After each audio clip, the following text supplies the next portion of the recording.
Men up from Mars, he tripping, I put that on guard. I got the digits, but I am not calling. Wizard at night, this be that forum. I'm shooting Shaq with that. Sunshine after that. Shooting Stack with that. Sunshine after that. So yeah, you know, I had a conversation with her, but it's like the signals is always crossed. I mean, like, I say yes, cause she asked me to say yes. And then she's like, I didn't want you to say yes. I wanted you to understood that a yes was required to answer the question. I was like, what?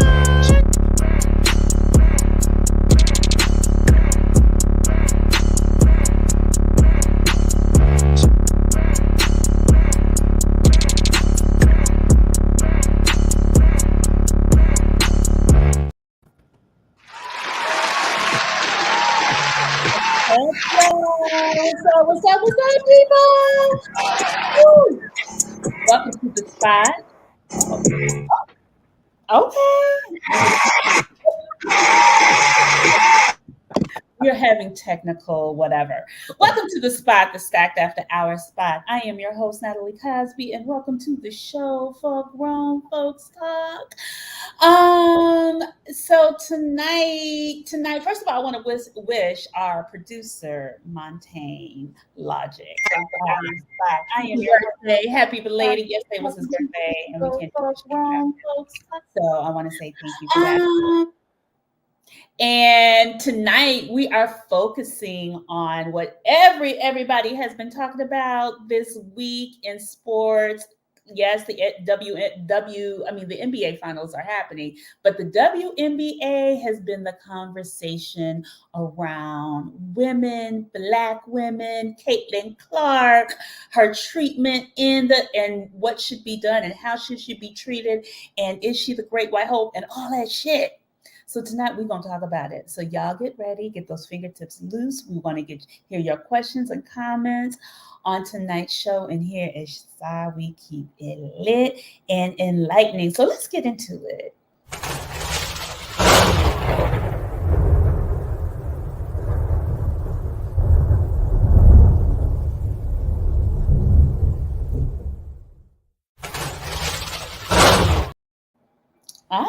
Look at my panel. I'm so excited about this panel. Lord Jesus, yes.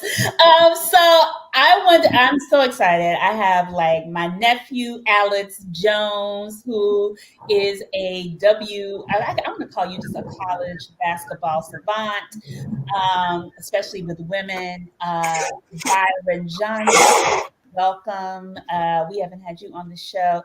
And of course, Mr. Charlie Lewis and she's going to be the expert on women tonight in media, Maria De Longoria, and of course, Sunshine. So y'all, there has been a lot being said just about everything tonight. I mean, when we talk about this topic, especially I call it the Caitlin Clark effect.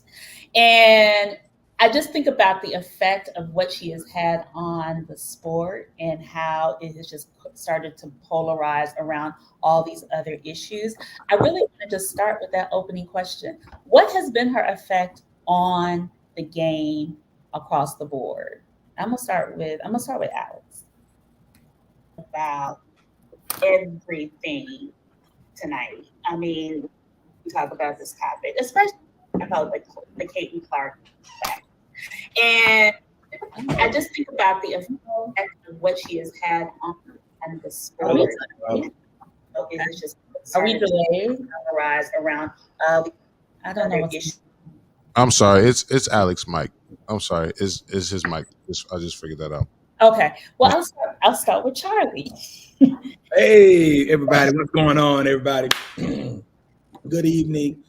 Charlie Lewis here. I think the Caitlin Clark effect is, let's just say it like this. I think she has made an impact.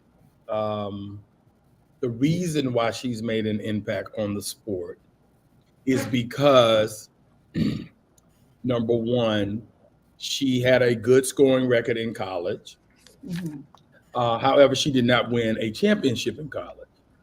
But society was so ready for the next great white hope that they anointed her.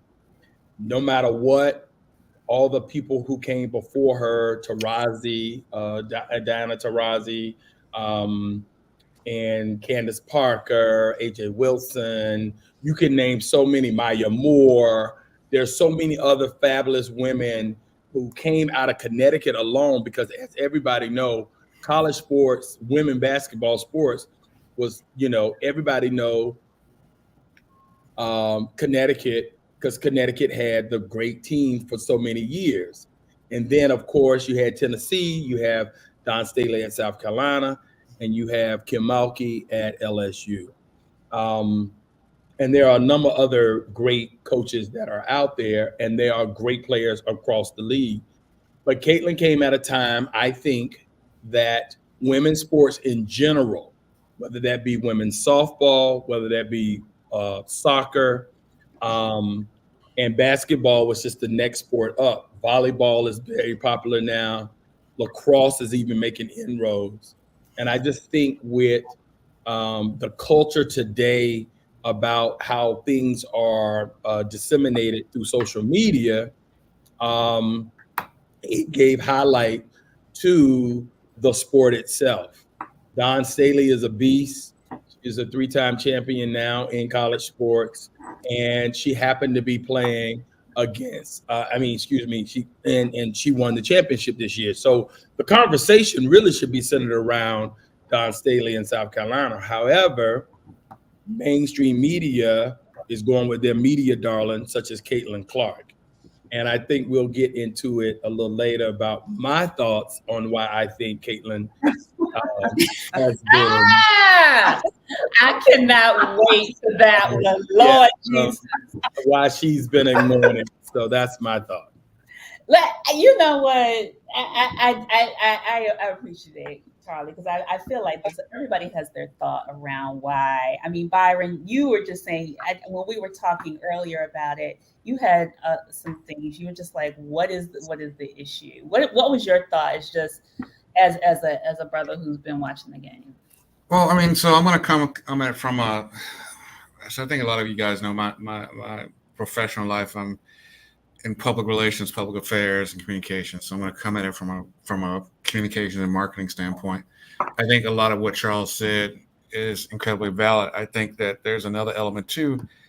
I mean, Iowa, if you look at Iowa compared to some of the other programs Charles listed, you've got a David and Goliath effect going on right here, right? I mean, Iowa in any other time and place could never keep up with the LSUs, could never keep up with the South Carolinas. And so you've got that. Everybody roots for the underdog, right? So you've got that added element to everything that's just kind of going on. And look, to Charles's point, we're at a point now where people are really starting to pay attention to and invest in women's athletics at various levels. I mean, you even now have bars that are popping up around the country that only play women's sports. So I think it's a right time, right place sort of thing. This was mentioned earlier. You also have a revisit of what happened in 78, 79 with Larry Bird and Magic Johnson. A lot of the same sort of elements. You've got this great scorer who, for whatever reason, was anointed the Great White Hope. Although everything I've ever read and heard from Larry Bird, he never really saw himself that way. I mean, according to him, he was as black as everybody else in the NBA, to the point where he would get offended when white folks would guard him on the court.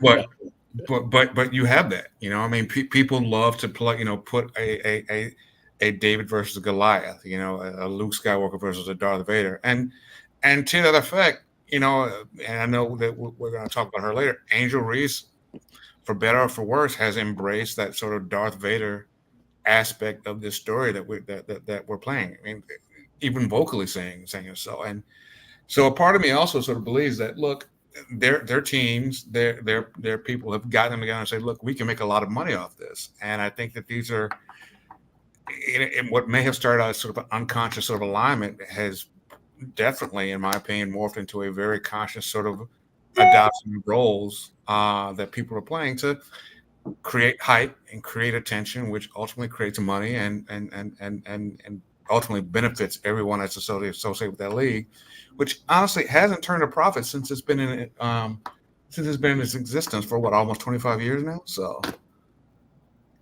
I feel like I always say the WNBA is like the pseudo version of the Negro League of basketball, because it is. I mean, most sports are predominantly Black, but the stars are such as that. I mean, Maria, I know you don't necessarily are a basketball person, but like, what is your take just when you look at the dynamics from a woman's perspective as we look at this and just So hype? The it's great white hope, as Byron called her. right. So to me, it's just playing out in history, what has always been played out in history, right? If you think back to, well, this isn't going so far back, but when Black women were rising in hip hop, right? Though we were there from the beginning, when you saw more of a presence, more of a stance, all of a sudden, here comes Iggy Azalea as an example, right? And then comes out of Australia. She gets all this hype. She's new. She's this, she's that. And she gets attention that wasn't given to, I won't even talk about the Black women pioneers, but even the Black women of that particular time, because she appealed to what more mainstream listeners and viewers wanted to see. It gave them somebody who looked like them, somebody to be their great white hope, somebody for them to cheer. And so when I saw Caitlin, and this is nothing against Caitlin's abilities or her competitiveness, but it's like it didn't matter what her skill was, because she was of a certain color that she was going to come out in the forefront, and they were going to make her their darling. Okay. Alex? So I always wonder. Oh, go ahead, Anthony. I just had a question. Like, I always wondered, because she's not the only white person playing in the WNBA right now. I always wonder, how do they pick which one is going to be the next, America's next sweetheart or great white hope or whatever it is you want to call it? It really was her scoring and her 3-point ability to shoot a 3 at such distance, like a Steph Curry. So it really got down to that. And to be honest, she is not the leading scorer in college. There is a Black woman that was the leading scorer in college. Right. And I forgot her name, but she played in a league outside of what is now normally known as the WBB, women's basketball, for collegiate, on the collegiate level. And so that's how we get dropped out of the history books again, by not knowing our history and by not knowing how to make sure that that we have agency in the league. On another topic that's similar to this, the National Negro League for baseball, the Negro Baseball League, is now the records are now being included in Major League Baseball. Right. Mm-hmm. I saw that. So if you go back to all the sports where Black people participated years ago, when we could not associate ourselves with the majority, you will see that our records are better than theirs on so many levels. So if you even go back to the men's ABB league, you will see that some of the lead, So I mean, it really just goes to show you how they want to really rewrite history. And so for Caitlin, she came around at the right place at the right time, and she's a great scorer. She's not a defensive player. I think Alex would differ because he's a fan. Why are you shaking your head, Alex? I'm just a fan of greatness. Like, she's just good at everything. I mean, Caitlin Clark can shoot. I mean, yeah, you see the logo threes, but also she can pass like anybody else. I mean, it's crazy how good her passing skills are. Plus, she does play good defense, especially for a 6-foot guard. So, I mean, Caitlin Clark is just like that all around. That's why she's the #1 overall pick at 6 foot. That's why she's been like, the 2-time best player, or like the whatever trophy she won. Like, she's been doing that for like years now. Plus the scoring records. Plus like I think the Big Ten assist record. I mean, she has everything. I would say she has that, but I disagree on the defensive level.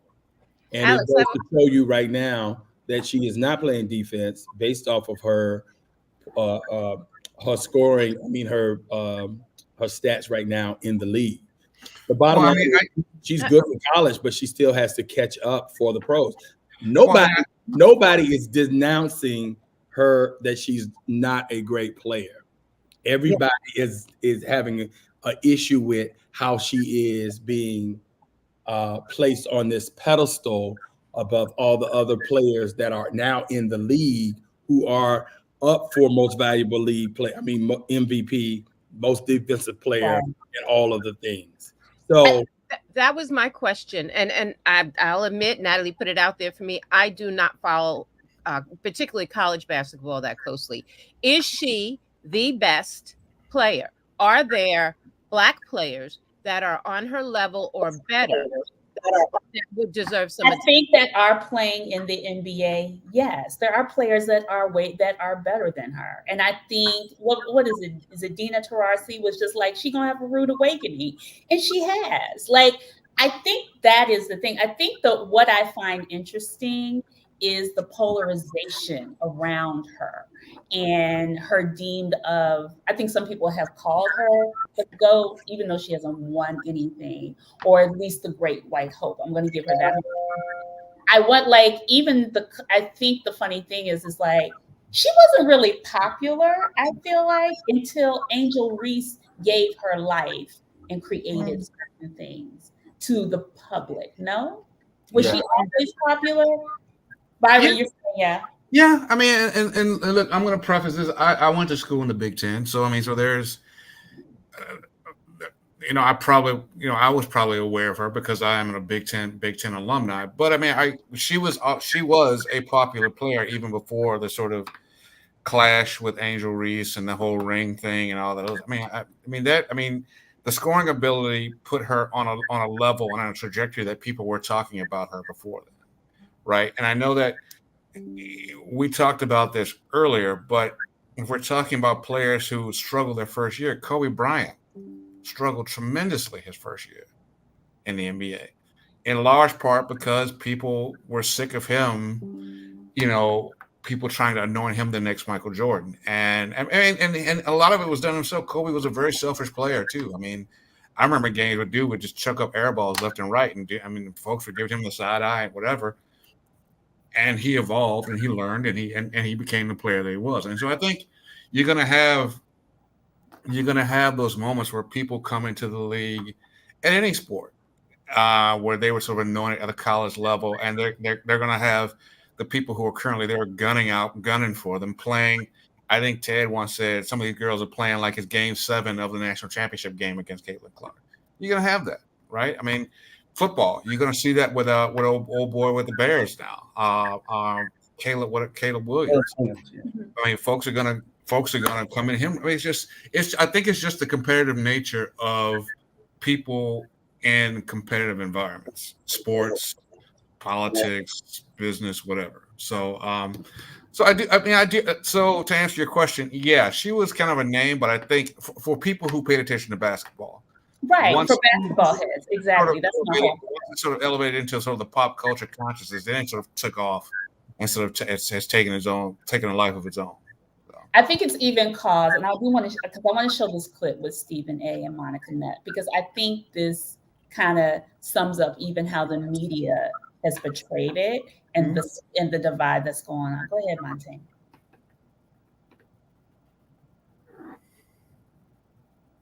It's about your word choice, and you have to please everybody and anybody as you navigate your being. We are talking about the world's greatest. How about being a Black man?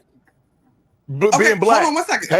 So this is what I'm saying to y'all, though, and I know we got to go to break, and we didn't necessarily go there, and maybe we should. There are so many layers in this conversation around the way that it's being discussed. No. And yes, Shannon, I know y'all are going to say and Stephen A., I know you just shared that you've talked about the WNBA on your program too. You guys may not have said everybody, but the prevailing sentiment for folks that are just joining the WNBA and following women's sports is unfair to the women of this league, to your point, who have laid the groundwork for Caitlin Clark to come in and now take it to the next level. That's all I'm saying in these conversations. Kennedy Carter's behavior is not indicative of the entire league. We are still talking about competition where you are allowed to get a little extra elbow in if you are competing and you do it within the parameters of the game. The game is physical. Caitlin is helping to grow the league. These women understand that, but she cannot be babied as a rookie. That's all I'm at. All right. Who talks about the WNBA? Who talks about women? Who talk about women's sports more than First Take? Stephen A., respectfully, with your platform, you could have been doing this 3 years ago if you wanted to. I love it. Wow. All right, we got to go. You guys. So, did you You're my guy, but who does more than Stephen A., I'm talking to you. I'm talking to you. Wow. Don't do that. I'm talking to you about the power that you have. Okay. I'm talking to you. Okay. It's all right, I got you, my guy, but I'm talking to you. I got guys, I really appreciate you my girl.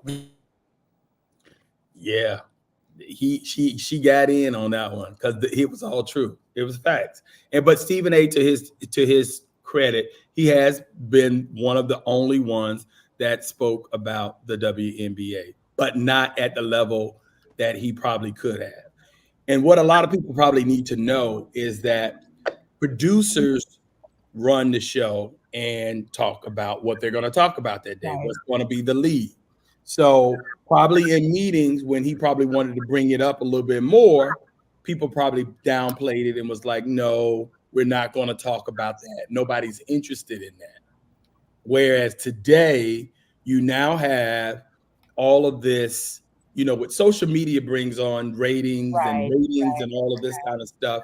And Caitlin, like I said, she is good. She was able to sell out every game at Iowa when she was in the Big Ten.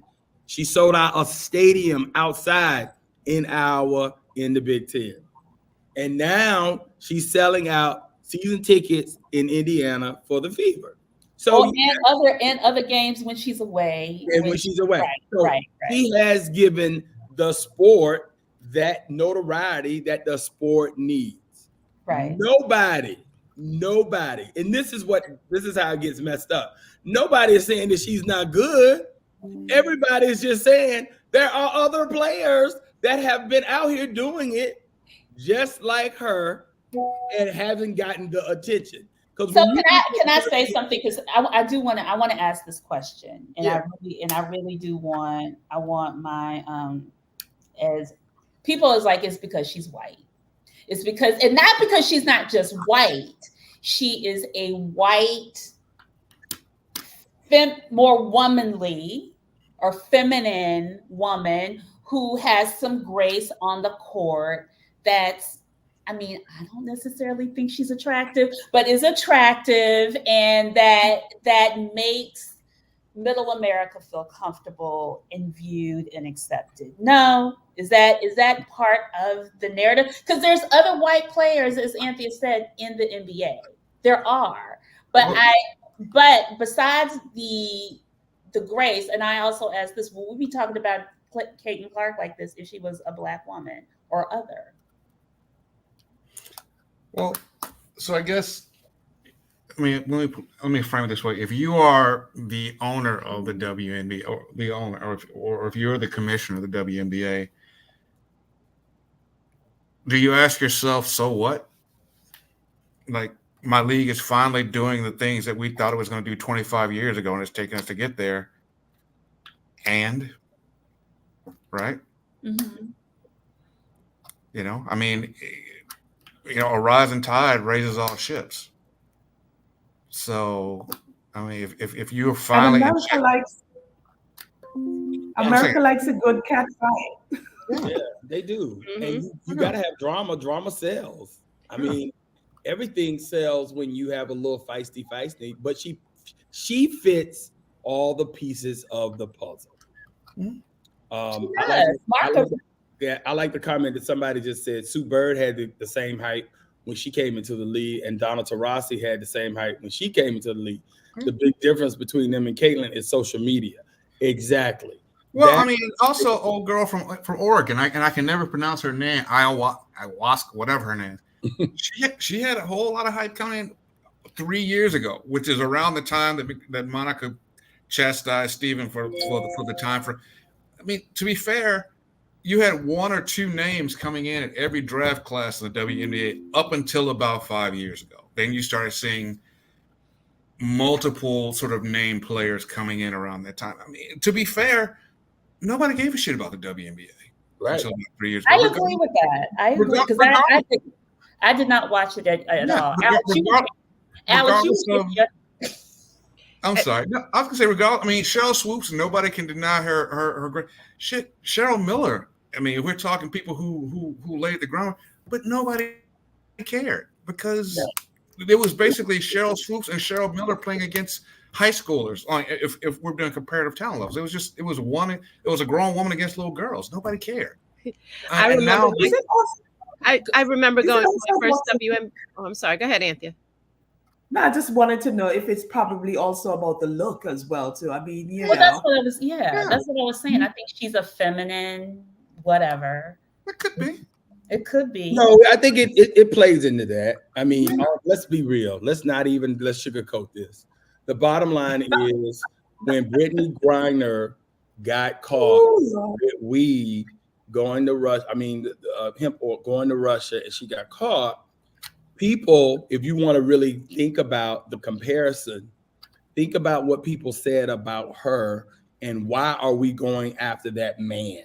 Right. Why are we concerned about that man? That's how they labeled her. That's how men labored her. Mm-hmm. Men have a way of being misogynistic. It's like barbershop talk, locker room talk. They say it and they don't even think about it. Maybe they don't have sisters. Maybe they don't care for their mothers. That's the therapy that they need to get. But it's real because you have a lot of men who talk about women and they have to sexualize even the WNBA players. Because I've been watching IG, and after I started liking a couple of clips, all of a sudden the algorithm started sending me stuff, and I'm looking at men say certain things about women in the league, and they're like, that's the Durant of the league. That's the this one of the league.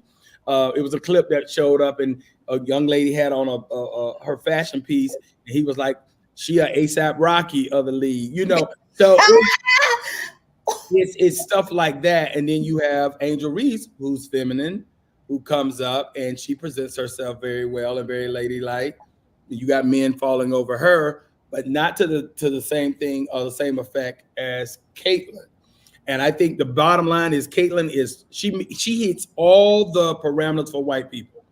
She's from Iowa. It's the whitest state in America. Can I wait a minute? Can I say something? Wait. Can I say something? She gives me very much soccer mom vibes. Yeah. Mm-hmm. She's safe. She's safe to them. She doesn't speak up about what's right and wrong, like Paige Breckers. Paige from Connecticut spoke at the conference when she won her trophy and said, I accept this trophy, but the attention should not be on me. It should be on those Black women that came before me that built this league. They didn't like that. Yeah. You can't be white and then discount your whiteness and greatness and punt it to Black people. America don't like that. Well, I'm not surprised about Paige. I knew her folks, and I mean, they're some of the blackest white people I've ever met in my life. So, I mean, that's not surprising. So one of the questions that I wonder about, and how comfortable is Caitlyn with all this attention? I mean, taking the money out of the equation, if she's part of a team and part of a league, does she want this spotlight? Does it make her comfortable? Is it uncomfortable? Is she just going to run with it? I'm curious about that aspect, knowing the history. I feel I want, and Alex, you can speak to that because I know you follow her. I mean, I was just going to say, I think it can be multifaceted. I feel like multiple things can be true at the same time. Like, it's absolutely true that she's a white woman and she's relatable to white people, so white people are going to watch her. Like, it's 100% true. It's also true that she's just a really good player too. And I know y'all are saying stuff about Sabrina, like Paige, all them players are good players. If you like basketball, you're going to like them too. But the thing about Caitlin Clark is she plays like Steph Curry. There's a certain joy and an energy and a way she plays that separates her from her peers. So like the hype is warranted because of her talent. but also it's amplified because she's white. I mean, that's just kind of what it is. And to your point, Natalie, earlier, yeah, I think her being, having a boyfriend, white people think she's attractive. That absolutely has helped her. Yeah. Yeah, I do want to jump into, because I think one of the things that kind of really triggered the conversation about the WNBA players is what the NBA players were saying to the WNBA players. Mm-hmm. So I want to start with Paul Pierce when he was on what was it, Undisputed. Yeah, it's beyond that, Key. I mean, I'm gonna just keep it 100 with you. We saw a white girl in Iowa do it to a bunch of black girls. Well, of course. That made it like, oh, that gained my respect.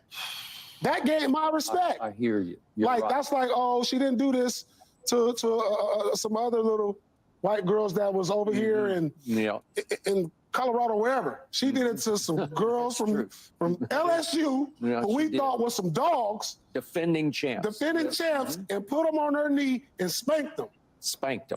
And so I know, but I didn't expect that. It's beyond that, Key. I mean, I'm gonna just keep it 100 with you. We saw a white girl in Iowa do it to a bunch of black girls. Charles real quick? Can we play Charles? So that was during her college career. And Charles.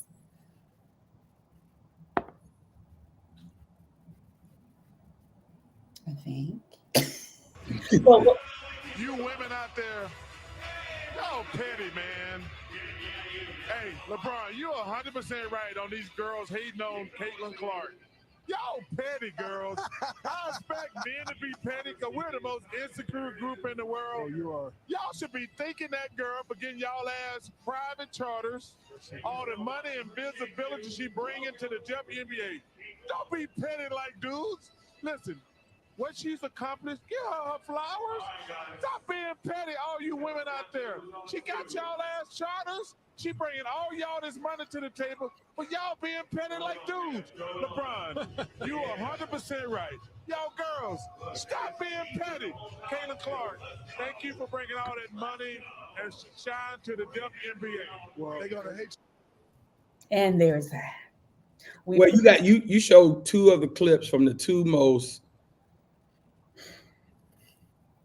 I mean, you have other people. You have Shannon Sharp. You got Matt. Wait a minute. You gotta always understand where the message is. Who's speaking? I know. Paul Pierce is never the one that you go to for words of wisdom and direction and guidance and the light. And Charles Barkley, we know better. You do not do that. But what it's been the sediment. I think Draymond has said stuff. Matt Barnes has said stuff. It's been even people who don't play in the NFL. But also understand these guys have podcasts that they need to keep their ratings up. So you always have to watch the message, not just the message. And I think people get so caught up in today's world because everybody now has a platform, us included right here, to be able to speak and talk about, things that, that's hot topics of today. But the bottom line is chartered planes were being worked on for years in the WNBA. It was something that was really getting ready to come to fruition.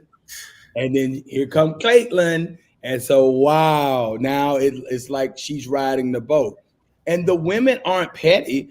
The women are just like any other person of how you feel. I've been doing this for forever, and the shine ain't all of a sudden, and now this girl, and she ain't, and they know her skill set because they know how to play, and you trying to compare her against me? So a Candace Parker is going to say, wait a minute, I'm dunking on girls? And I'm running down the court shooting, got titles, got championships. I got my endorsements. Y'all can't see me. I'm on the news. I'm a media personality. I can do this. I can play. And I'm on the U.S. team, Olympic team. You ain't gonna give me my shine. It's like, come on. I think, but I guess the question is, it's just like when you have somebody saying, "Give me the flowers," such and such, and people who have been in the sport and they know. I feel like rookies get hazed across the board. They get hazed. I don't care who. Michael got hazed by Isaiah Thomas, Bird, and Magic. LeBron got hazed. Steph got hazed. Like everybody gets hazed. And I think the thing is, it's just like, how do you start to give? Is it because of also she is lifting up the WNBA, but it's like, where are we just going to let her win to kind of bring about ratings and bring the money in? I mean, go ahead. So I've got 3 points that I'd like to interject just based on these two clips. When Tiger Woods came in and started busting everybody's ass in golf, that was impressive because you got a black dude from Louisiana and ultimately Stanford doing this to a bunch of white guys. Is that analogy not also applicable to what Paul Pierce said? I mean, it's essentially the same analogy, in large part because it's something you don't see. So why is that offensive to be impressed by that? To be impressed by something you just don't see all the time? I think it's also the dollars. But go ahead. What's the dollars? 2, Charles Barkley's statement was part of a larger conversation that LeBron had on Twitter when talking about both Caitlin and his son, when he was talking about why are people so quick to sort of try and tear down young people chasing their dreams. Right. Like so there was a lot that conversation was part of a larger context. But I also understood where Charles was going there too. As a guy who's played in the NBA, as a person who represents the NBA, finally there's some dollars coming into the WNBA so that the NBA no longer has to subsidize it. So why would you try and rock that boat? Right. So I get those points. I don't think anybody's. Well, how I took it, those two, I don't think anybody's saying treat Caitlin like a baby, but I think you just got to recognize the cash cow for what it is, and take advantage of the opportunities that said cash cow is presenting you. Well, I'm going to go back to what Byron said on number 1 about how Tiger came into the league. How many of you guys remember these 2 players named Venus and Serena? Absolutely. Yeah. When Venus and Serena came into the WTA, they were vilified. Absolutely. But the difference, they won championships. Right. And people still dog them, not champion them. They were champions. Well, so too. And were dogged and vilified and were not treated like Caitlin. Well, I mean, I think people dogged them, but also supported them too. I mean, you had people supporting them as well. I don't know. You had black people supporting them. You had Nike supporting both of them out of the gate. Both of them had Nike sponsorships immediately out of the gate. So you had corporate America. I think you're gonna have people hating you and supporting you no matter who it is, no matter what. What I'm trying to say, Byron, is this: I was in those stands because I am a tennis player, and I am a tennis. I go to U.S. Open. Sure. I've been to Wimbledon. Yeah, they got more love in Wimbledon than they did in the U.S. Open. Yeah. It was so many boos at Venus and Serena at the U.S. Open when they used to play against the white foreign players, not even the American players. And then they vilified Serena up until the 23rd championship. They still don't want to give her a GOAT title. But they want to give a young lady in college that ain't never won a championship the GOAT title. This is why it's all about race. I mean, I hear you, but I'm hearing a lot of they. It's all subjective. They are white. Okay.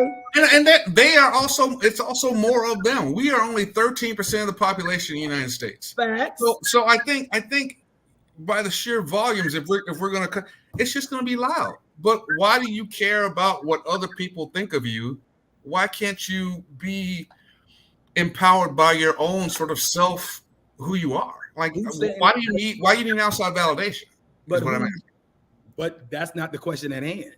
Well, I mean, it kind of is. I mean, I don't think this is about. I'm not trying to validate her. Nobody's validating.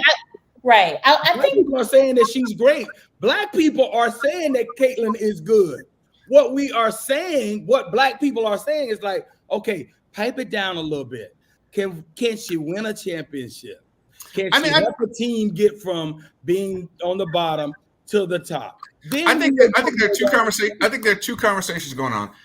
The Caitlin Clark is helping the league and helping everybody else financially conversation, and the Caitlin Clark is getting all this attention because she's white and she hasn't done anything conversation. Right? But I think those conversations interconnect, right? I don't think they're two separate ones. I think they overlap. And I think because they're overlapping, I think it was the reason why we're having conversations like this, right? I mean, they're essentially two separate sort of discussions. But I'm saying they're not. My argument is that they're not.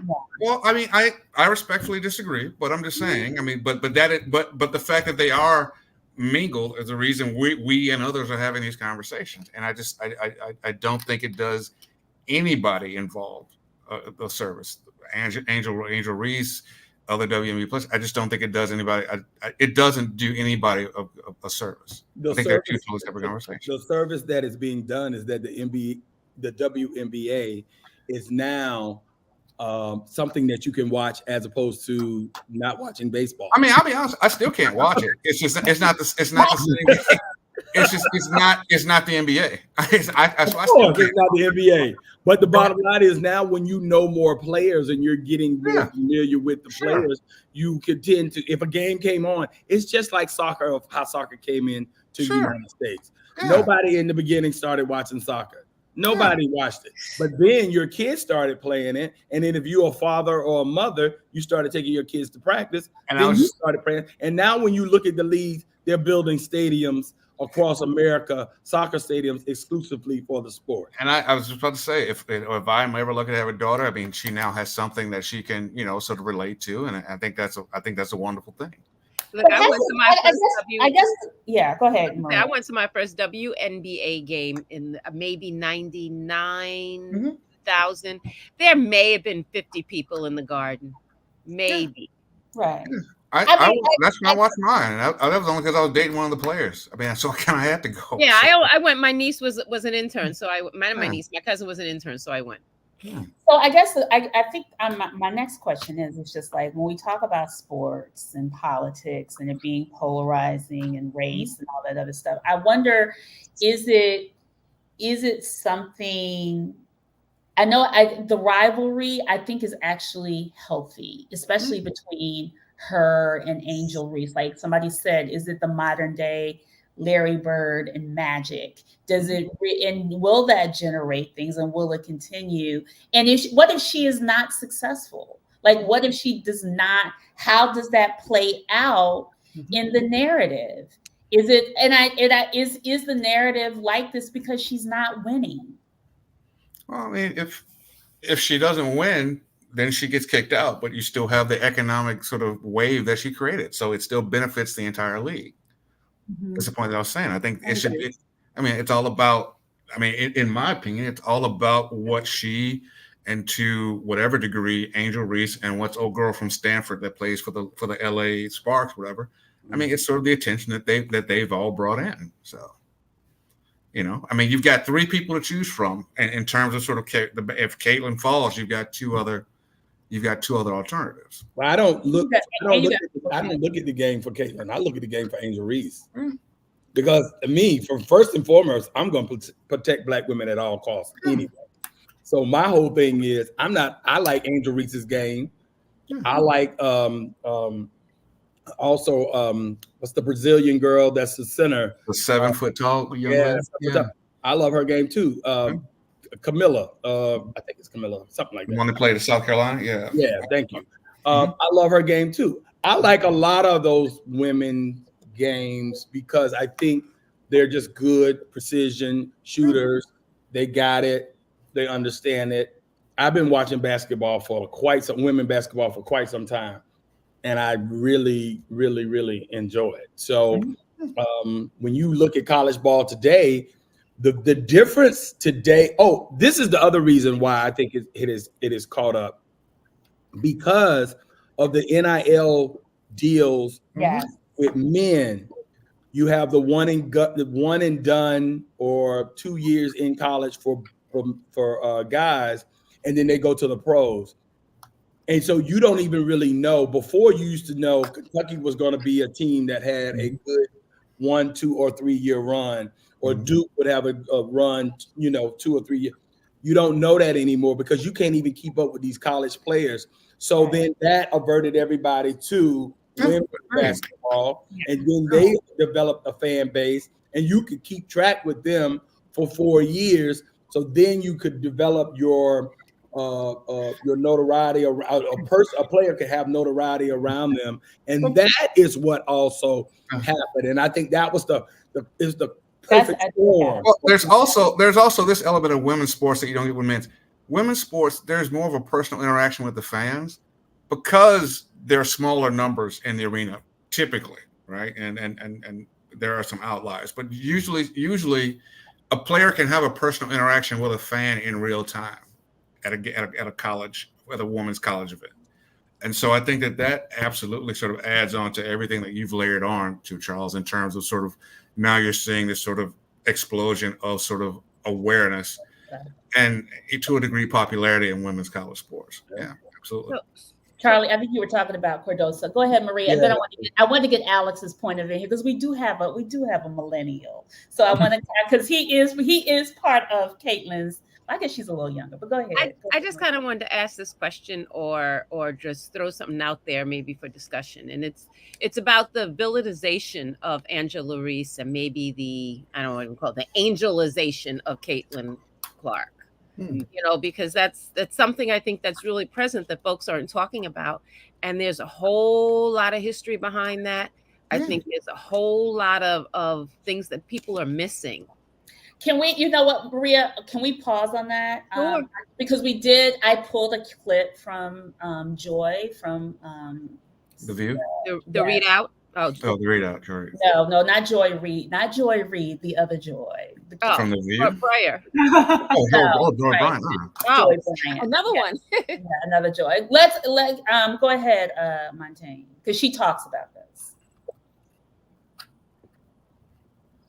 How did that happen? How did we get here? What she just said, the national championship game. We were not talking about Caitlin Clark before Angel Reese walked up to her, did this, and pointed to the ring. This is not my opinion. I lived it. I watched it. It was recorded. It was broadcasted live. We were not talking about Caitlin Clark before that moment. And that's okay, because you can be extremely talented and not interesting. There are a lot of extremely talented athletes and games and series and sports that we don't talk about daily on the show because the public has not shown enough interest in them. That moment launched their careers. And when we started talking about it, I said it then, and it has all played out as I said it would. Well, I didn't know they were going to match up again in the tournament. That kind of broke my way. But this is Bird and Magic. It's not a perfect comp, but it is the path in which launched this conversation, this polarizing conversation that has everyone captivated. Sometimes something interesting has to happen that sparks an interest, that brings attention. Did Caitlin earn the attention by being a great player? Yes. Was Angel Reese in her face doing that because she was winning a national championship, which Caitlin was not doing? Yes. They both needed each other in that moment. It created the conversation. And then, as I said it would, it launched a great platform for this year's tournament, which was very heavily watched, the most ever. And Caitlin came back better than she was the year before. And LSU was good again. And then they matched up again. And then Iowa won this time.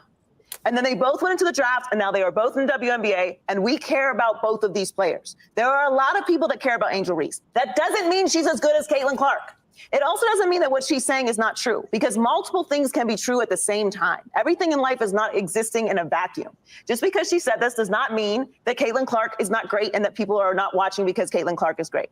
All she is saying is, and she is factually correct, the two needed each other. She was a part of that. And It's inarguable because that is what happened. We were not talking about Caitlin Clark on these shows. We were not debating women's sports and women's basketball on these shows before that moment happened. So what she's saying is true, and multiple things can be true at the same time. Facts. Facts. Because you know, what's his name? What's the actor, the white actor who was in the stands? Ted Lasso. Yeah, he even did that, you know, during the playoffs, and it's something that got into the skin. And then also too, you got to thank Donald Trump. You know, you got to thank Mr. Divisive himself for bringing this racial tension to America, and so everything is going to be black and white. And so everything is just coming ahead, just like she said. Everybody is using everybody in this moment, and it's great for the league, and it's great for the players, and it's great for the players who've been in the league, who played the game and who didn't get the attention. But Charlie, I think the other thing is like, I think Angela has embraced it. I don't know if she's embraced the villain or she is really not comfortable in being the villain. I mean, Angel. I said Angela. Angel is not necessarily big. Go ahead, because Alex, I wanted you to I know you have kind of talked about this. We've kind of talked about it with the whole Angel and Caitlin. Yeah, I mean, I think a lot of it, I mean, does come down to race at the end of the day. I mean, I do think Angel Reese, I mean, she's been villainized in a way because she's a black woman, but also, you know, Angel Reese plays with a bit of an edge. She's always played like that. She's, you know, she got some swag too. So she just kind of like in people's faces at times. She yells at coaches, she yells at players. And so I see that as passion, as being competitive. And I think some people see that as like brash or arrogant, whatever you want to put in that place. But I also think too, a lot of this is because basketball is popular because of all these players that we've all mentioned. I mean, you were saying Cameron Brink, you were saying Camila Cardoza. I mean, there's so many good players. Juju, she's gonna be coming up, and she's a freshman right now. Yeah, I think all of this publicity because of all these players who also have personalities because of social media today and NIL. I think all of that culminates into this moment where we're seeing a bunch of, you know, the American projections that we've seen for such long periods of time when it comes to race, but also this is becoming entertaining for everybody. And so when this happens, you get these narratives all the time. But, you know, at the end of the day, it still is a reflection of like our society. I agree. I think, and then the thing about Angel is from Baltimore. You got to know Baltimore. If you know B-more girls are not going to slide, you know, they're going to not talk down. B-more girls are B-more girls. You know, if you know anything about the DMV, you know, and Baltimore really is not the DMV. Baltimore is its own thing, but Baltimore is Jada Pinkett. Come on, that's Baltimore. You know, they got an edge. They got that talk. And Angel Reese's cousin played for Villanova, who won the championship. You got to remember, Angel Reese was being talked about before Caitlin was being talked about because of her pedigree in basketball. And that's what a lot of people, and she was right when you showed that clip. That is really what took on. And Angel, like she is, she's the what is Bayou Barbie? She has that role. Angel Reese could sell shoes to everybody in the culture. She could sell clothes, fashion. She could do anything. You could see Angel hooking up with. It would not surprise me if you saw Angel Reese and Rihanna doing something together. It will not surprise me. She's definitely, I agree. She's definitely on her markedness. But Maria, to your question about her being the villain, do you feel like it is spun because of her, of whatever your question around it? So I don't know if it's, I wouldn't use fun, but I think it is very typical, right? I think it's very typical and very stereotypical at the same time. Because you have one that is good, one that is bad, one that is dark, one that is white, one that is acceptable, and one is not. And both of them are girly. Well, I'm going to say girly girls in that they are women who date men. One is the Barbie. One is the you know, what do they call her? Ken doll. Yeah. So both of them are they have a lot more in common, right, than they don't, in terms of what people's perceptions are about basketball. Not saying the perceptions are correct, but what they say about women basketball players, particularly if you were taking into the image of Brittany. But you still have this polarizing effect between the two. And yes, one is from Baltimore, one is representing the Midwest, you know, which is supposed to be more wholesome than the inner city. It's just this kind of stereotypical dichotomy that is just playing out in a way that continuously puts Black people in a certain, particularly Black women, a certain position. Yeah. I mean, if you look at her NBA draft dress, she could have been on the runway with that, with her whole situation out and heels. She was fabulous. But I wonder, like, I think the bigger question, and I don't necessarily know if it's more so the players than the fan base, social media, what does it really say about that and just about how the rest of us? And the rest of us, because I think the one thing is, it's just like when you think about the pundits and you think about the fan base and so on and so forth, it shows how much vitriol we have and how polarized we are, and just around something as simple as the game. But I think that's always been that way. But how does it even, I think the narratives are actually outside versus what really true to what is going on the court. The other thing is, it's just like the Great White Hope, the magic and such and such. Should Caitlyn be protected? Yes or no? And I want to start with Alex because I know you're a fan. Should she be protected?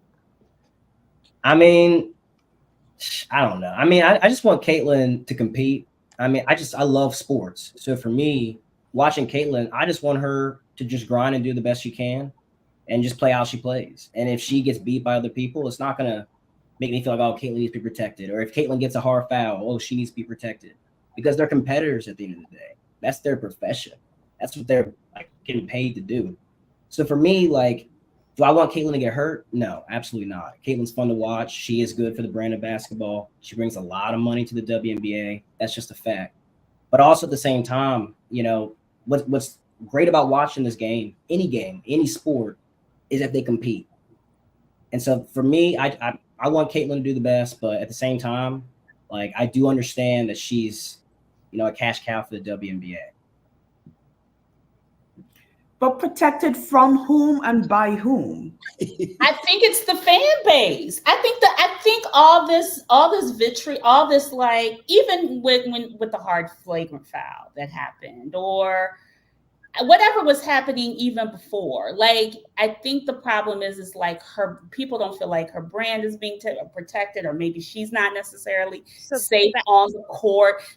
Is that the narrative that's kind of going on? That was my question, right? Protected by who and protected in what ways? But I think in people's minds, she's not protected. Yeah. Well, I think you gotta.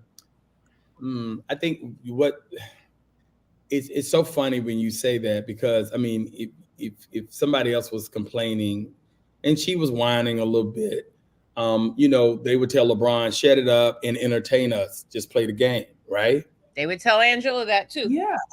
You know, just play the game, shut us, entertain us. That's what they tell Black people when we want to protest or we start whining about something. So when we think about what happened last week, Charlie, everybody, I don't know if everybody saw the flavor. Yeah, I mean, Janie came elbowed her. That wasn't like she clotheslined her. It didn't like she went for her knee. It didn't. I mean, it was a shoulder bump, knocked her out. We don't know what was said. She could have called her a bitch, and you know. Right. But they said did that too. They said during the games she was talking a lot of trash. So I don't know. I wasn't there. I wasn't mic'd up, so I couldn't see it. People gonna do certain things. It's basketball. You're gonna get some cheap shots. The guys do it too. The women have been doing it for years in the WNBA. What it is that you got so many Johnny-come-lately to the sport that they don't know and they haven't seen these women play ball like a lot of us have. So I've seen women get checked and boned and elbowed and you know, even hung and everything. They've done it all. So it's not the first, it's just that it happens to her. But I do want to go back to what you were saying originally. I don't think you really got the answer that you were looking for. Black women, as we all know, the angry Black woman, right? Mm-hmm. We grow up in society of Black women can do all things, so we don't need support. Black women don't need support. Black women don't need to be hugged, cuddled. Black women are tough, so they can take it. You have that energy out there. And you even have it with Black men that you see on how it's almost like Caitlyn is this white woman in distress that they need to come to her rescue. That's why I said protect it. And I'm like, no, why are y'all checking her? I mean, if y'all got problems with your mama, you need to go to therapy, you know, because this is not that. Okay? And you put Charles on the couch and never let him off? Exactly. So the bottom line is, I can't help how you were raised. And if your mama didn't like you and was mean to you and whatever, and you think all Black women is this way, so therefore only a white woman can treat you this way. I mean, it's so much of that underlying tone that we see. People don't say it, but that's what it is. Because a lot of this stuff you really can't talk about on like ESPN, because these people will lose. I think that's why they took that. Took Monica off, actually. Right. Because, but the bottom line is you have that. And so you got Black men who know that there are Black women that can ball up or that will ball up and be like, yo, I will mess you up. I will fuck you up if you come at me. And so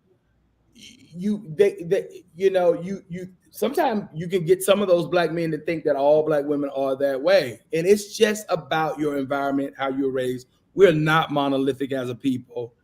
And that's what people need to know and understand. But what we get tagged with is we don't need to be protected. We're strong and we can survive. Black women can survive. They can do it because they've been doing it all their time. But Black women are tired. And they're tired of holding up the race. They're tired of doing the work. And they're tired of being out here taking the brunt of the criticism when they just show up and try to say, hey, look at me. You know, I'm exhausted. I got a right to protest and I got a right to be upset. They do. And if you don't understand that, then I don't know what part of America you're living in, because that's just facts. That's an interesting point, Charlie. General, I want the other brothers to chime in on that as being Black men and looking at what's going on, if that makes sense. Very specifically, would you like to chime in on? What Charlie just said, your thoughts. I mean, I guess, look, I mean, you can't knock a person's personal perspective on how they see things. Are there elements to what Charlie says true? 100%. Are there also elements to the argument that I don't think that necessarily go there all the time? Sure, probably. I don't have hard numbers to support or to say one way or the other. I mean, I absolutely agree that there are Black men who have been hurt by Black women in the past and take it out on Black women moving forward. Sure. But I think that there are also some objective thinkers out there, and they think about things from an objective point of view. And I think that, once again, using the phrase that's been bannered out a couple times, both things can be true, right? I mean, you can. There are people who are looking at this from a strictly economic standpoint and saying, "Hey, look, I mean, that's, you know, this is your cash cow. Why would you be out there trying to do this?" And then there are people who are like, "Oh my God, I gotta save Betsy Sue from whoever." You know, so I mean, this is not a simple argument or simple discussion to have. It's not. I agree. Go ahead, Alex. Yeah, I mean, I think just by nature, like, Black people are inherently political because we had to be for survival. Mm-hmm. So, I mean, if you look at that in sports, I mean, you look at Muhammad Ali. I mean, you look at all these other athletes who've spoken out. The WNBA, I mean, those players are some of the most outspoken players of any sport. And when you see that, you see a lot of the white American Fox News people really go after them. And that's been happening for a while now. When they started kneeling, they were going after them. They were original kneelers. And you see what happened to Brittany Griner. I mean, the amount of stuff that I saw in conservative news about we don't want her back. She, you know, we don't want to pay for her, all that kind of stuff. Just talking about Brittany Griner. I mean, it's crazy. So I think at the end of the day, like, Black women and Black people being inherently political, I mean, especially for Black women and the way they're treating the country, I mean, this would absolutely intersect when you think about the outspokenness of the WNBA and the athletes that are there, plus the fact that white America likes to talk down to Black people and especially Black women. I mean, I just think that that's a lot of this that's like animating this. I'm wondering if it's a little bit of the whole putting the white woman on the pedestal thing that's going on, even though she deserves her pedestal based on what has gone on. Is that what I'm not a player. I don't think the players are doing that. I think the players are just playing ball and coming at her for, it could be all of that, but I wonder if that is what is also the sediment that is going on. So Natalie, I want to agree with you in that. And that's when I went back to my earlier question about, you know, is Caitlin even comfortable with what's going on, right? Because we know Angela's not. Perhaps Caitlin is not. And I'm speculating here because they are basketball players trying to play the game. But it's everybody else. It's society. It's the media. It's social media. It's print media. It's the sportscasters. It's the Charles Barkleys. You know, it's those folks that are making this something that should not necessarily be, but it may not necessarily be what's going on between the players themselves, right? They might be very happy with just a game where they get to do and show and be who they are. But all these other dynamics that have their roots in American historical society and in systemic racism and in American society, it's just coming through and is muddying their waters and is taking over their games. And that's what's villainizing one and putting the other on the pedestal. Yeah, Natalie, I was going to say too, like, the thing about the Great White Hope, I mean, it absolutely intersects here. So the fact that, like, and historically, like, white people have, you know, subjugated Black people to being, you know, lowest in society. To do that, you also have to, like, raise yourself up above everybody else. So you're seeing what happens when, you know, you live in a society that's just racist America, and you see that in a couple of sports. You see, like, how Angel Reese has talked about a lot of the Black athletes, but also at the same time, you're seeing, you know, them raise, you know, even if she's super, super talented, they go out of their way to raise certain types of people up, and that's usually white people. There's a comment in there that Caitlin Clark, D. Park said that Caitlin Clark is the all-time leading scorer in college sports. D. Parks, that's incorrect. It was a Black woman. She is the all-time three-point shooter because when the Black woman was playing, she was only shooting twos, not three-pointers. So go back on your facts. LOL on that. Okay. I feel like it would be harder too, like, if Caitlin Clark wasn't like that. Like, to D. Parks' point, she really is like that. Like, she just has the stats and the talent to back it up. Like, if it was a white woman that wasn't as talented as her, it'd be a lot easier to argue this.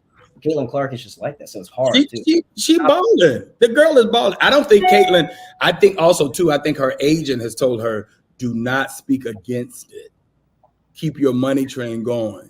Listen, I mean, this is business at the end of the day. Yeah, at the end of the day, yeah, it's business. Byron, you were saying something. You're on mute. Byron, you're muted.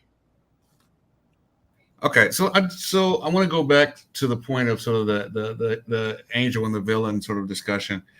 How much of the sort of villain narrative does Angel Reese have to accept responsibility for, given the fact that she has publicly and gone on record by saying, "I embrace the villain role in this narrative"?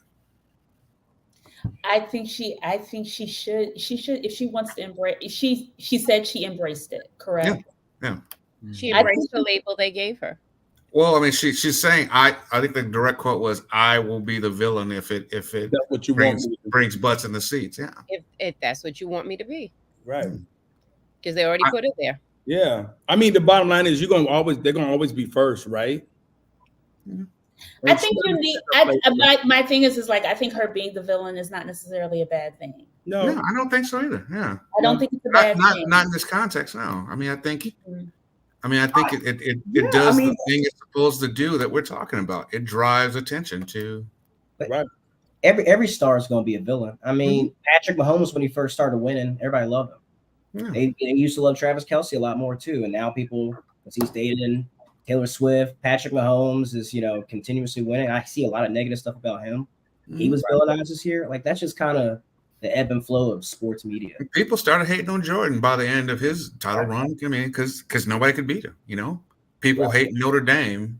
Notre Dame is a perennial villain because they historically have, although not lately, but they historically have won. So you gotta have a hero and you gotta have a villain in the sports. I think yeah. So what were you gonna say, Anthea?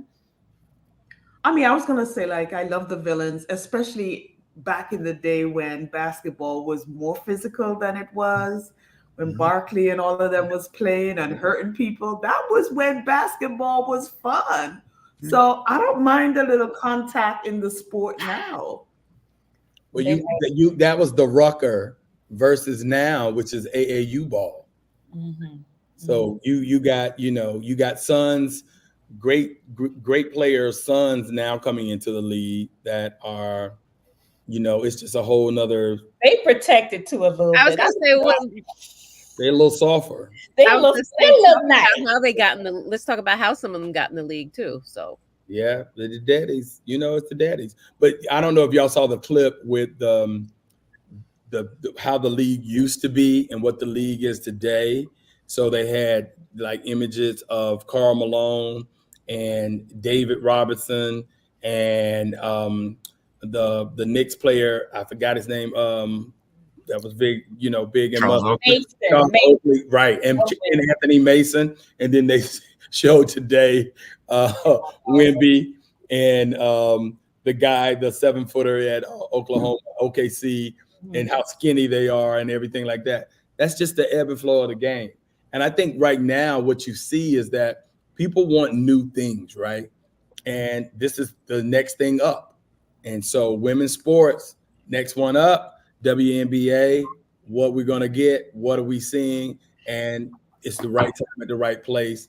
And like I said, with all the and when NCAA changing with the NIL deals, all this happened for a reason and just where we are in society and social media. So when you start laying all of those things, we need a story. They need something to talk about. They need something to sell tickets. They need something to sell media, because right now when you're competing against streaming, network news and everything, where do you get your excitement? So the media is going to also create the villain and the nice little girly effect.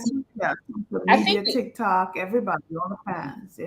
I think the other thing is also the inequities in the NBA, in the WNBA altogether. I think you see the money coming in, and you have stars who, like, I think who is it? AJ Johnson, who does not have a huge deal, and so who is actually like, isn't she like the star of the WNBA right now?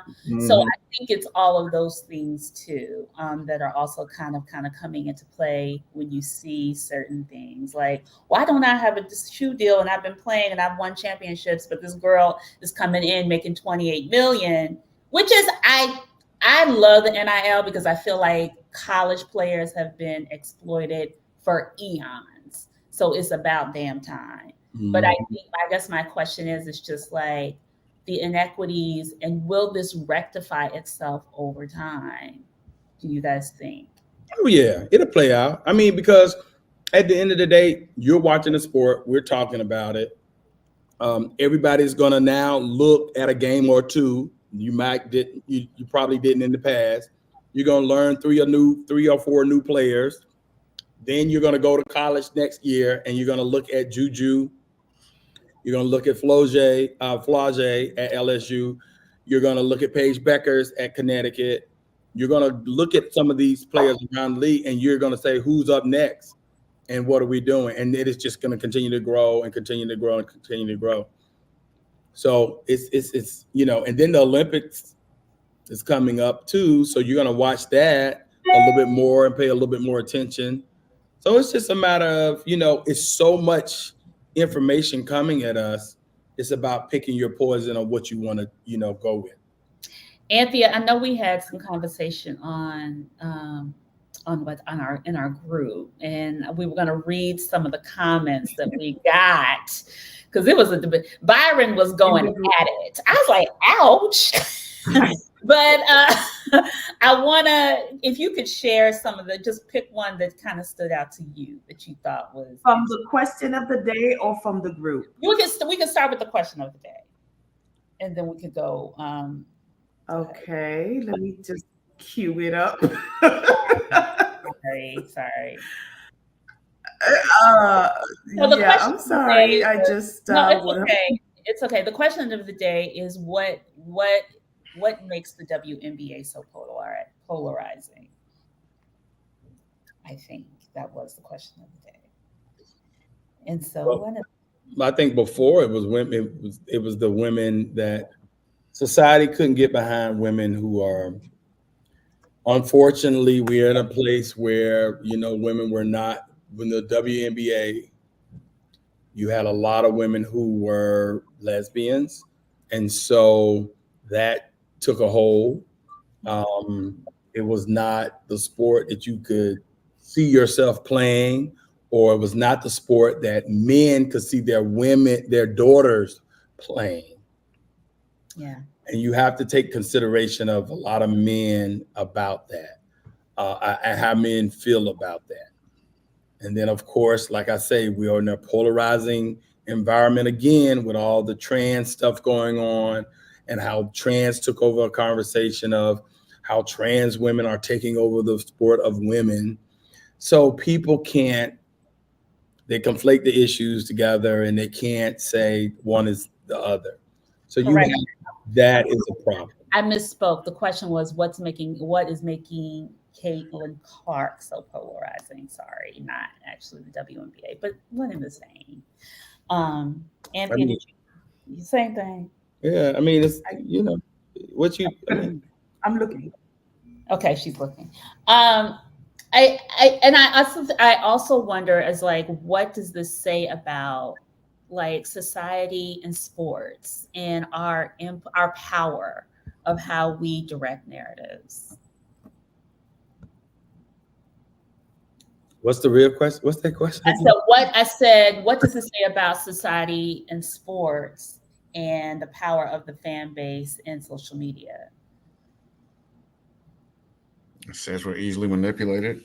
Because they get to direct the narrative.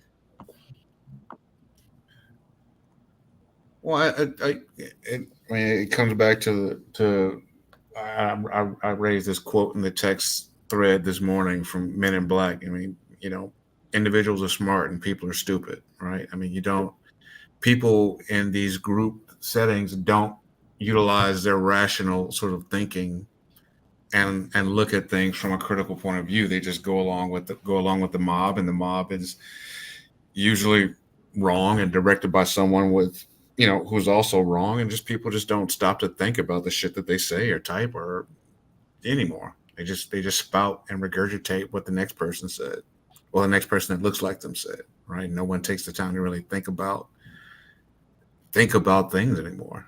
You just don't. You just rely on what somebody said on Facebook or TikTok or X or whatever, and then you just regurgitate it out there. And I think that applies primarily to sports too. I think a lot of these takes that we've seen aren't original takes at all. They're just basically regurgitated takes that, the guy at the 9:00 hour, the guy at the 11:00 hour is repeating what the guy at the 8:00 hour said, and the guy at 7 on SportsCenter is basically recapping everything that the guys at 9, 10, and 11 and noon said. So it's just, they're analyzing what the person said. Yeah. Well, I mean, I wouldn't really call it analyzing. I mean, or they think they're analyzing. Yeah, it's just there's just not a lot of critical thinking going on. I think that's the unique thing about sports, though. I feel like sports is uniquely emotional. You're not trying to be rational most of the time. Yeah, if you're talking about stats or arguing who's the best player, But when you talk about sports and why people love it, I mean, it's an escape for a lot of people, and they can like pin their hopes and dreams on their favorite team, and they can go and like create community around it. Like sports is not only even the competitive part of it. I mean, sports is emotional. So you get a lot of people on social media who have nothing else better to do, are bored, or just want to project whatever they think about the world onto everybody else. And you get this whole concoction that creates, a toxic atmosphere where these types of issues just constantly, bubble up to the surface. And there are people out there who are social media influencers who know this. And Stephen A. Smith, he knows this too. Shannon Sharp, they know this. They know it moves the needle. They're going to use these issues. They're going to talk about it. They're interesting, but they're also at the same time, like, obviously polarizing because of how society is. Okay. Well, one of the things that the comments that was in the group earlier on is the fact that people just use the sound bites that they know are going to make like the biggest attention or maybe even go viral. And then, as Alex mentioned, just start having a conversation about it. And then another person picks that up and then starts that conversation. So nobody really even gets to the facts or the truth. They just go with what works and what goes viral. Mm-hmm. Would y'all acknowledge D Parks, because he gonna I think I upset him with the all-time leading score. He done wrote. He's trying to get his attention. Yes, so, D Parks, thank you for all your internet research and that you came up with. He's a basketball head now, Charlie. Yeah, I know. I mean, he's like shooting them out. Boo. Hilarious. Okay. Hilarious. So go ahead, Charlie. No, I just think, we all know Caitlin is great. She's good for the NBA. People don't want to anoint her yet until she shows up with a championship. When she show up with a championship, hey, give her all her flowers. She deserves them. She done wonders for the NBA and for all the women who are there. But, if there was no women before her, she wouldn't even be relevant because there would be no place for her to go.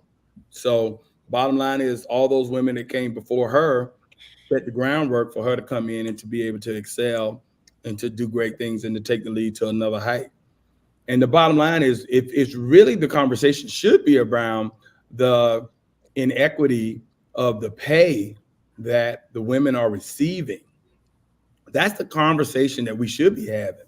Why are women getting, $78,000, $100,000, $125,000 when these men are getting $304 million contracts? Well, we know the reason, but still, can a woman at least get $1 million? I mean, the thing about Venus and Serena, what they did, they came into the sport, they were vilified, but they won championships, and then they partnered with Billie Jean King in order to get equity pay against the men.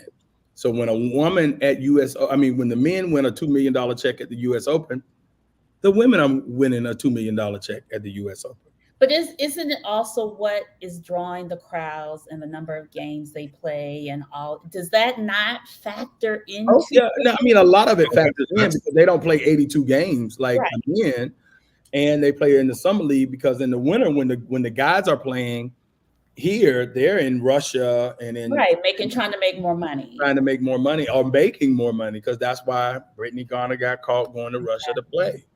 She had to. I mean, how can you live off $78,000 being a professional athlete when you're going to need all the things to support you? Because you're making $78,000, but your agent is making money too. So you're not really making $78,000.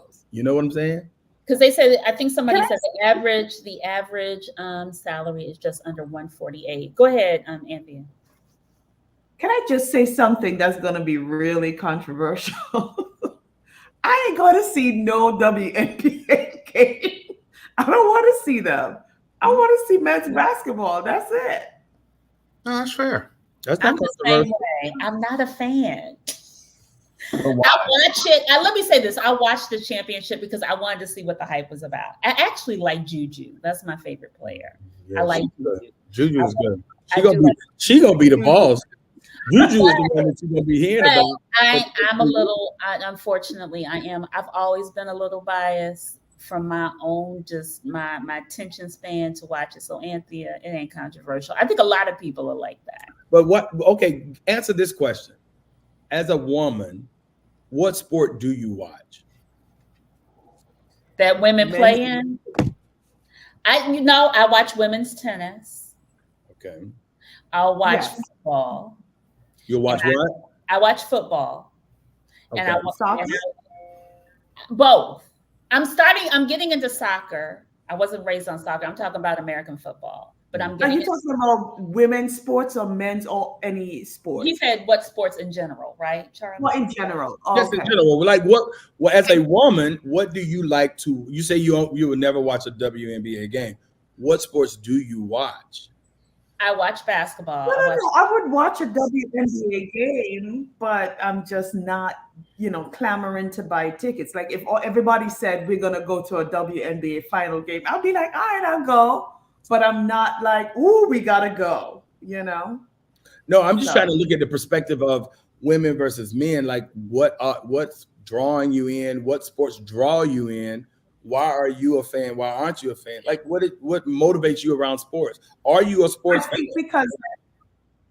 I think because I love basketball, and I think because I grew up with, the era of the Magics and the Michael Jordans of the world, that basketball, not even the ones now, but that era of basketball was my favorite. And so basketball has always been something that I will watch. I will go and watch. I would pay any money to watch.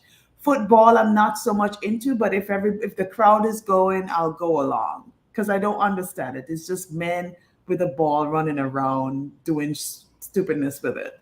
But tennis. Tennis, I'll go to. I do go to the U.S. Open and watch golf. I'll watch some golf. I can't watch golf. I think it's like watching paint dry. I'm sorry. I watch Tiger. That's just me. But I think the thing is maybe because I played basketball and I watched basketball growing up. I was like, I would always want to go to boys' games. Like the physicality of the male. I know that sounds so sexist and all those things, but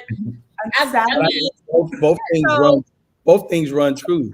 That's why on both sides, men and women. I think women's basketball has just how I've seen it growing up, even people in my age bracket. It's always been talked down to. Mm-hmm. It's always been a sport that people say it's not fun to watch. You can't dunk. Why don't they lower the baskets? Like we all know. We know all the talk. I feel like what's cool now about seeing Caitlin, all these other, Juju, Paige Beckers, all these other players, is that it actually shows that women's basketball is interesting. I mean, I grew up going to women's basketball games with my mom. She took me there. And the men's team, they were terrible. They were awful. But the women's basketball team, they were state champions. And I always saw as a kid, like, oh, man, the women's game is good. I mean, they played hard. They shot well. I mean, they did everything. And so I think for a lot of us, it's just socialization. And I think a lot of people get in their mind about, these are certain types of looking women. Like they don't look as feminized in a lot of ways to a lot of people. And so that also is a reason why a lot of people don't watch it or exactly. You said it right. The women just admitted it right there at the same point. I mean, you have it on both ends of the spectrum. You have women feeling a certain way about women. You got men feeling a certain way about the women about how they looked at each other. So that's kind of like, I think, always been the thing of, because in this sport, in this world, men are held, of course, here. And that's what women look for and men look to. Men want to be like them and women want to be with them. So I grew up watching women play tennis, doing gymnastics. Later on, when there was formal basketball, but also going to high school and college games. I don't like watching. I'm not a big sports head, and I don't like watching it on TV. But I'll go to a game in person, right? Because there's the energy there, whether it's the men or the women. There's an energy that I enjoy, right? But if it's on TV, I'm going to keep doing whatever I'm doing and keep it moving. I think the funny thing is, you know, we were trying to go to the WNBA game championship when the Liberty were in it this past year. And I was like, the tickets are only $32. I was shocked but in the sad part that speaks to the narrative of their pay. Well, I was gonna say that answers your question why they get paid so low. So yeah, I mean it does. It just speaks to that. It's just like nobody's gonna pay. That sounds like a JLo. That sounds like a JLo concert ticket. Like it really does speak to that, and I think that is the misfortune. So I think when I started watching college women's basketball, I actually kind of started appreciating the game. I was like, you know what, they're pretty good. Like, I opened my mind. I don't know if I'm gonna go to a game, but it was good to watch on TV. I mean, I hate to say this, but I mean, I succumb to the narrative. Women's basketball is just more fundamentally sound than the men, and sometimes it's fun to watch. But I also miss a good dunk, so that's probably. Thank you, Byron. I mean, your opinion might change too. Like people used to say that like the NBA was born. Yeah. Like when Magic and Bird came in, it like expedited the viewership of the NBA. Before they were almost in the black. Yeah. So maybe Caitlin Clark. More in the red, actually. Yeah. I think people were when I was watching Showtime, the series on HBO, I didn't realize like they really hated Magic for his salary increase. Like the team was pissed because they were just like, we've been here all this time. There's always going to be jealousy anywhere in any team. I mean, think about at your job. If you get promoted, other people are naturally going to be all upset about it. But it is what it is. I'll tell you in the after party why I really prefer to watch men's basketball. My last question: do y'all believe Caitlin's going to become the logo of the league? She already is, ain't she? I don't know what you mean by logo. How Jerry West is the logo of the NBA. Jerry West is the logo of the NBA, really? Yeah. You didn't know that was Jerry West? Yeah, I guess. Yeah, no, I don't know. That's too hard to tell right now because you gotta let her. Can the girl win something first? But she got so many deals based off of winning are two different things. Come on, hope. This is based off of hope. So I think a lot of people win. Just let's let her win. Okay, that's the thing. A deal means nothing. All these endorsements. If I'm a brand, if I'm in the marketing department like I used to be, I would not bet on her. Really? No. Okay. I wouldn't put my money behind her. I'll be like, nah, we'll wait. Let's see what she does. I mean, you could say the same thing. That's what happened to Ben Simmons. Everybody put their money behind him, and you see what happened. $280 million later, a bust. Isn't she averaging like 20 though? Like what? She's like already averaging like 20 points. She's doing just fine. She's doing fine, but that ain't bigger than the star right now. That's the most in the MVP. I mean, come on. She's the scorer for the Fever, and the Fever is 0-8 or 1-8. Yeah, but the Fever's terrible too. That's why they got her in the first place. Exactly. That's what happens in the NFL draft, the MLB. That's what happens.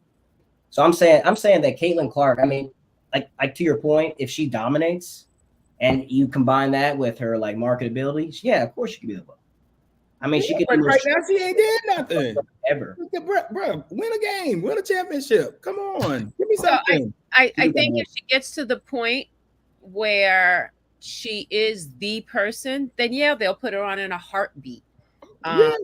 In a heartbeat, because it'll just solidify their position of their great white hope.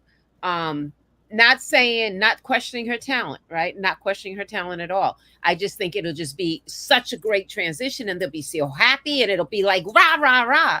But if she doesn't follow through, right, in what they are laying out as her potential, then I think you won't see her. Exactly. Because after this year, depending on what happens this year, you'll see how it changed, how the story changes. Media and the fans are fickle as hell. She does one thing wrong, they will. Well, I won't say one thing. Let me say, if they do something significant, if she does something significantly wrong, that will make them feel like they're betrayed, then you'll see the whole narrative change. Yeah, and then you'll see the shift on how they say, "Oh, Paige Brecker is the new blah blah blah," or Juju is or whatever it's going to be. Becky from the block. Or Becky from the block, exactly. Well. I like D Park said, Jerry West won multiple championships with the Lakers. That's why he's the logo. D Parks and I agree. My man. I love it. Oh my God. No Montaigne, no buns in basketball. What's going on? I cannot. Buns in basketball. That's Montaigne. That's his birthday video. Oh my God. I cannot. That's crazy. That's one question though. This. What do y'all think, Alex? This would be a good question for you. Why? And I know the answer to this, but I want to hear what you and Byron has to say to this on the whole proposal from Ice Cube to the Big Three on Caitlin Clark to give her $5 million. What did y'all when that happened? What did y'all first think? What came to y'all mind? No, Ice Cube was trying to get some publicity for his league. Right. That's exactly what it was. He wasn't gonna get Caitlin Clark. She didn't respond, did she? Did she even acknowledge? Her agent did. Her agent did. Her agent, yeah. She didn't though. Yeah, she did. That shit. I mean, if I was Ice Cube, I'd do the same thing. I would have too. I would have said, "Come on, let's go. What we doing?" Why do y'all think she didn't take it?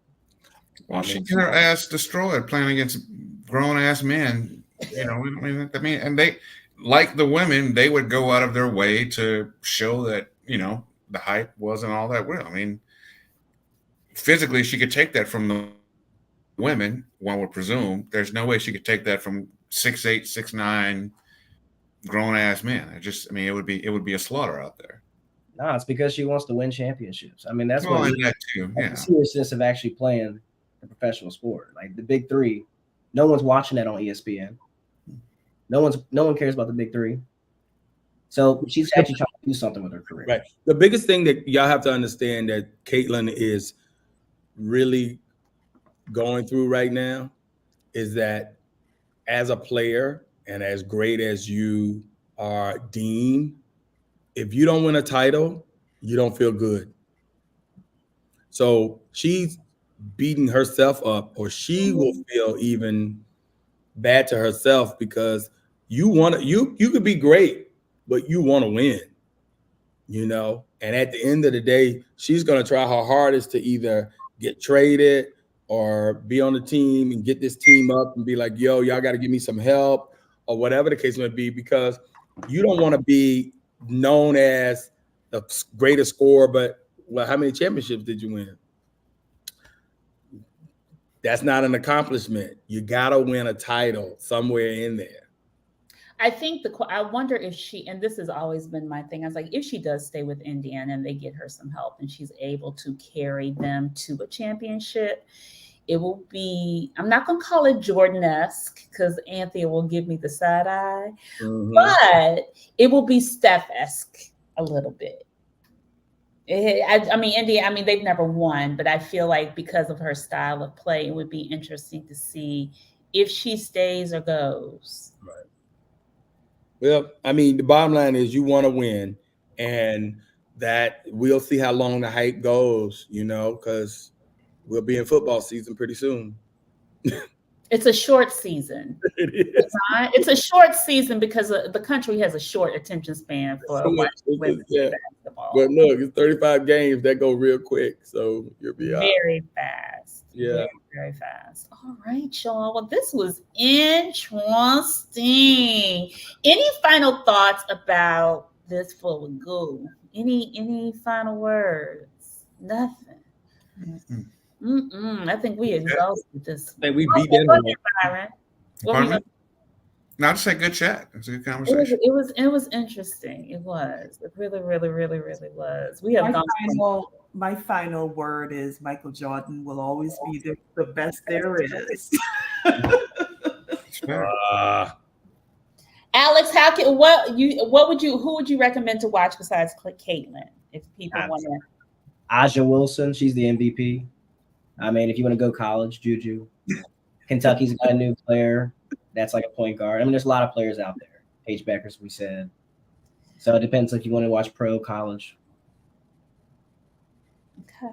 It's a lot of good ones coming up out of high school too. A lot of good players. So, I mean, the women's college basketball is going to be hot next year. It is. Really? I'm going to watch. Yeah. A couple games. Yeah. All right, y'all. Thank you, Charlie. Thank you, Alex. Thank you, Byron. Thank you, Maria. And of course, Sunshine. Thank you, guys. This was fun. I will see you guys next week. Coming to the after party. If you want to get your comments, as D Park said, great show. 2 snaps in a circle. Let's go. You know what? I can't stand y'all. Bye. Bye.